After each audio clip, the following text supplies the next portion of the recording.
नाज़रीन, मुल्क में 10 अरब रुपए मालियत का जो सोना है वो स्मगल होने का इंकशाफ हुआ है। कस्टम हुकाम ने 8 मन सोने की स्मगलिंग पकड़ ली है। मुज़म्मिल साहब, डॉलर पाकिस्तान से स्मगल, चीनी पाकिस्तान से स्मगल, हमारे हालात कुछ अच्छे नहीं है। जितना मर्जी हम इन माफियाज के अगेंस्ट क्रैकडाउन करें। ये वो स्मगलिंग है जो पकड़ी गई है, ये वो स्मगलिंग नहीं है जो कामयाब हो गई है। ये तो हमारे कस्टम हुकाम ने पिछले 10 साल में ये 10 अरब के सोने की स्मगलिंग नाकाम बनाई है। मैंने ये टॉपिक इसलिए चूज किया कि ये जो सोना है ना, अभी पाकिस्तान, ये हुकूमत ये इस बात पर सोच रही है कि जो पाकिस्तान के रिजर्व्स हैं, एक तो ये सोने की स्मगलिंग को मेरे ख्याल में और रोकना चाहिए। और सोने की स्मगलिंग, जो एक दौर में तो सोना बिल्कुल टैक्स फ्री था पाकिस्तान में आना, और फिर स्मगलिंग भी इसकी अपनी जगह, इंडिया जाता है, इंडिया से आता है, यूएई जाता है, और पैसे बाहर ले जाने का एक तरीका सोना भी है और पैसे बाहर से लाने का एक तरीका सोना भी है। क्योंकि अगर आप कैश नहीं ला सकते तो आप गोल्ड की चीज़ें लाते हैं, इतनी महंगी महंगी, इतनी बड़ी बड़ी कि मनी जो है लॉन्ड्रिंग इसके ज़रिए हो सकती है, तो लिहाजा गोल्ड के ये। लेकिन मुझे इत्तलात ये हैं कि हुकूमत पाकिस्तान इस बात पर गौर कर रही है कि पाकिस्तान के कुछ रिज़र्व्स, अभी तो हम डॉलर में रिज़र्व्स रखते हैं, लेकिन वो कुछ रिज़र्व्स गोल्ड में भी रखना चाह रहे हैं। और इसके लिए जो स्टेट बैंक की मिंट फैक्ट्री है उसको ठीक किया गया है ताकि वहाँ पे गोल्ड बार्स बन सकें। और सोने को पाकिस्तान में रेगुलेट करने का फैसला किया जा रहा है, जिसमें यह है कि स्टेट बैंक सोना ख़रीदेगा भी, और वो सोना जो है मुल्क के अंदर ख़रीद के भी उस सोने में पाकिस्तान के रिज़र्व्स बनाए जाएंगे। और एक अंदाज़ा है कि 2-3 बिलियन डॉलर का सोना तो आप मुल्क के अंदर से ख़रीद के उनकी बार्स बना के अपनी मिंट फैक्ट्री में, और कुछ रिज़र्व्स आप गोल्ड में भी रख सकते हैं। और ये पाकिस्तान के अंदर से ये रिज़र्व्स जनरेट भी हो जाएंगे।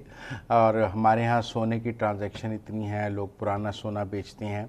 फिर ये भी सोचा जा रहा है कि जो सोने का रेट है इसको भी रेगुलेट करने की ज़रूरत है।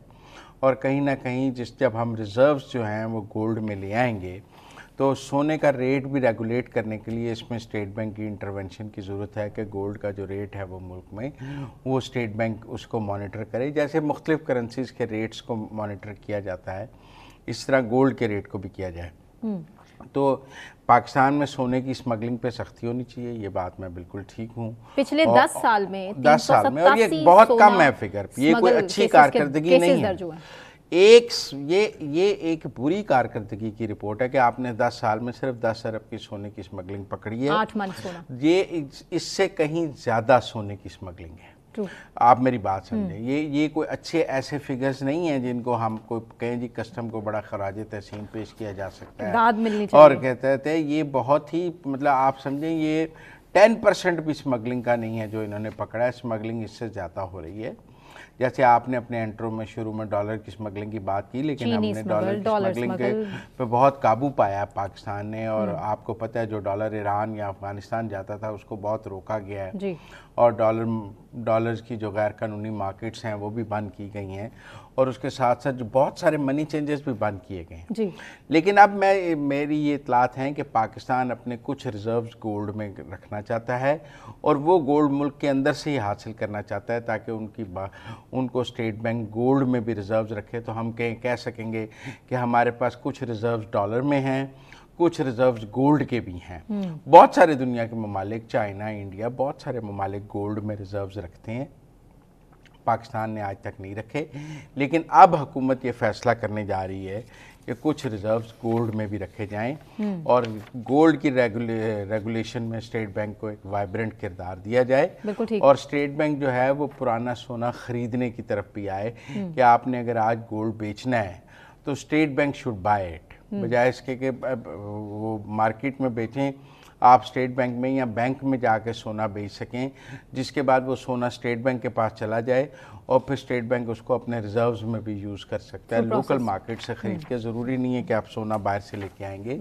मेरे ख्याल में एक अच्छा स्टेप है। मतलब अगर आपके पास 16 बिलियन के डॉलर्स हैं और 10 बिलियन का गोल्ड भी हो डॉलर का, तो ओवरऑल तो जो हुकूमत की या मुल्क की जो माशी साख है वो बेहतर होगी। फिर आप उस जो गोल्ड आपके पास है उसके एवज आप करेंसी छाप सकेंगे, और फिर इन्फ्लेशन नहीं होगा।